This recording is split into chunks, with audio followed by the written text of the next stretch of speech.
అప్పుడు 19 ఆ ఊరు వారందరూ వారి యొద్దకు గుంపుకూడి వచ్చి ఈమె నయోమి కదా అని అనుకొని చూడగా ఆమె ఏం చెప్పండి, సర్వశక్తుడు నాకు చాలా దుఃఖము కలుగు చేసిన కనుక నన్ను నయోమి అనక మారా అనుడి, ఈ మాట చెప్పి నేను ముగిచేస్తాను.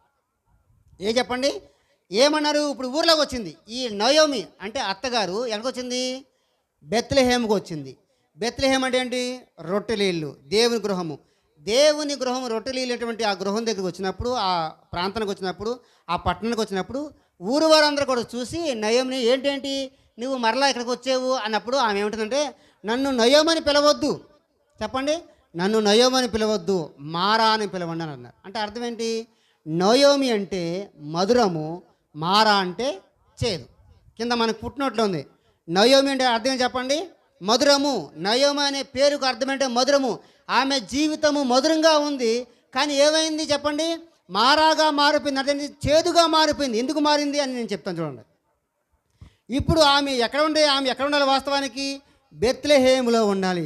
కానీ బెత్లెహేమును విడిచి మోయాబీలు అనగా అన్య ప్రాంతము, దేవునికి వ్యతిరేకమైన ప్రాంతము, మొండి ప్రాంతము, తిరస్కరించేటువంటి ప్రాంతము, ఆ ప్రాంతానికి వెళ్ళింది. కాబట్టి ఏమని చెప్పండి, తన జీవితాన్ని కోల్పోయింది.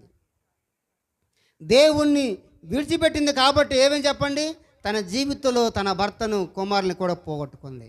దేవుని మాటను నిర్లక్ష్యం పెట్టిన కారణం చేత, దేవుని మాటను వినని కారణం చేత, దేవునికి యోగ్యులుగా జీవించిన కారణం చేత తన కుటుంబంలో ఏం సంభవించి చెప్పండి, కన్నీళ్లు సంభవించినాయి. ఆమంటుంది చెప్పండి, నా పేరు నయోమే, నా పేరు మధురమే, కానీ నన్ను మధురంగా పిలవద్దు, మారా పిలవండి. మారాగా చేసుకుంది ఎవరు చెప్పండి? మధురంగా ఉండవలసినటువంటి ఆమె జీవితాన్ని మారంగా ఎవరు చేశారు? దేవుడు చేశాడా? దేవుడు శిక్షించాడా? దేవుడు శిక్షించలేదు. ఆమె శిక్షకు పాత్రాలు ఆమె కారణం, ఆమె బాధ్యురాలు.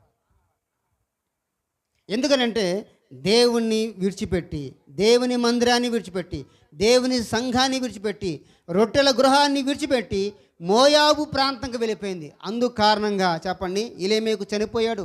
కీలోనికి చని మహులోని తర్వాత కిల్యోని ఇద్దరు కుమారులు కూడా చనిపోయారు. దీనికి కారణం ఏమిటంటే దేవుని యొక్క నిబంధనను మీరారు. మీరు చూడండి, మనం చెప్పాను ద్వితీయోపదేశ కాండం కానీ, లేవి కాండం కానీ,